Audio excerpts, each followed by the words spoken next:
네, 안녕하세요. 오포입니다. 네, 최근 이란과 미국의 전쟁 관련된 뉴스들이 이 투자 시장에 있어서 큰 이슈가 되고 있습니다. 특히 이 코인에 투자하고 있는 우리들도 이 뉴스를 그냥 가볍게 넘어갈 수는 없는데요.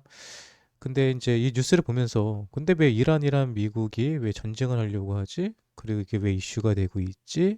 그리고 실제로 전쟁이 일어나면 어떻게 될까? 네, 많은 궁금증들이 있으실 것 같은데요.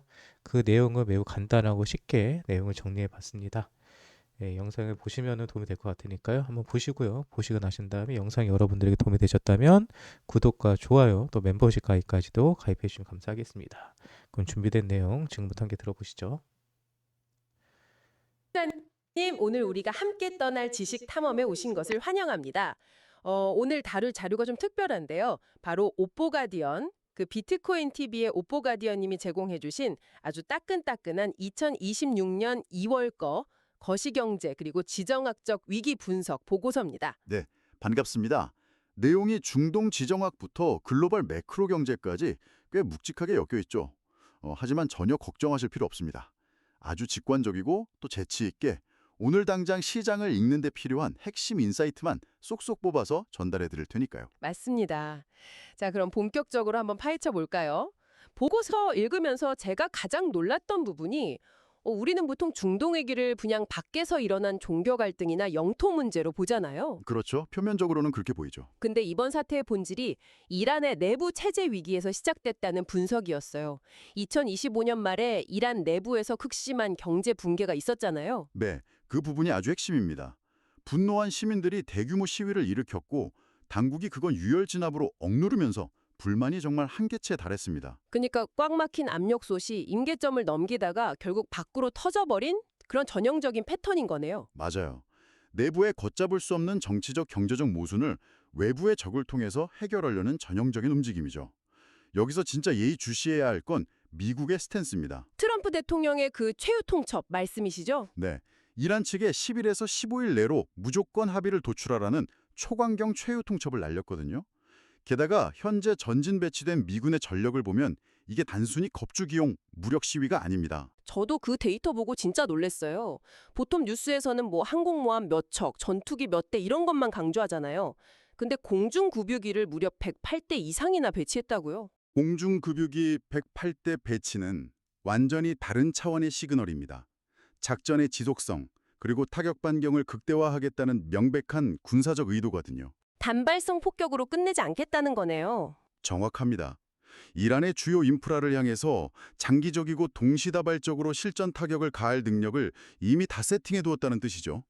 시장이 지금 극도로 긴장하는 이유가 바로 이겁니다. 근데 여기서 청취자님들이 제일 궁금해하실 포인트가 있어요. 이런 중동의 압력속 폭발이 내 지갑이랑 우리 경제랑 도대체 무슨 상관이냐는 거죠. 바로 호르무즈 해협 등은입니다. 전 세계 석유 물동량의 무려 25%가 이 39km 폭의 좁은 바닷길을 지나가거든요. 만약 여기가 무력으로 봉쇄된다면 상상하기 힘든 나비 효과가 발생합니다. 최악의 시나리오로는 유가가 배럴당 150달러 선까지 수직 폭등할 수 있다고 보고서가 경고했죠. 오일 쇼크가 터지면 당연히 에너지 비용이 오르고 물가가 다시 미친 듯이 치솟을 거고요. 맞습니다.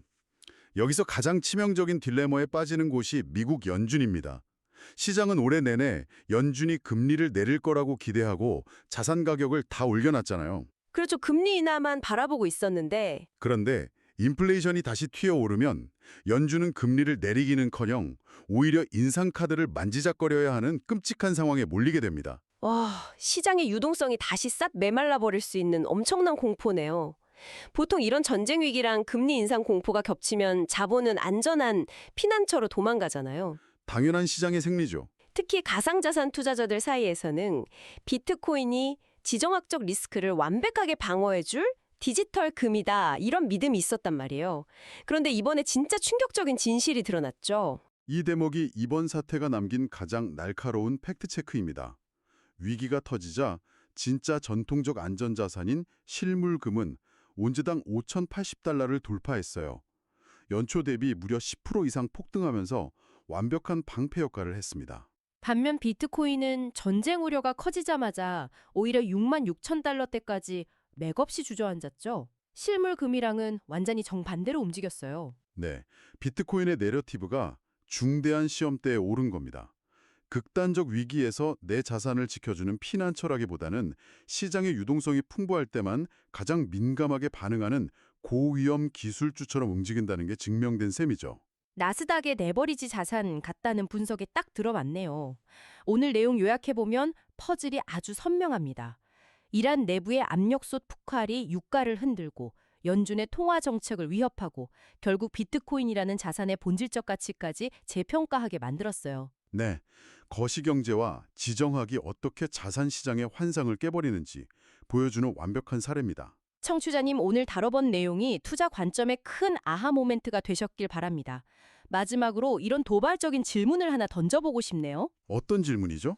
만약 이런 극단적인 지정학적 위기가 어쩌다 한 번 있는 이벤트가 아니라 미래 경제의 새로운 일상, 즉 뉴노멀이 된다면 어떨까요? 철저히 유동성에만 의존하는 가상자산은 앞으로 살아남기 위해 도대체 어떤 새로운 내러티브를 찾아야 할까요? 스스로 한번 상상해 보시길 권해드립니다. 아주 흥미로운 고민이 될 겁니다. 네, 오늘 준비한 깊이 있는 지식 탐험은 여기까지입니다. 청취자님 함께해 주셔서 감사합니다.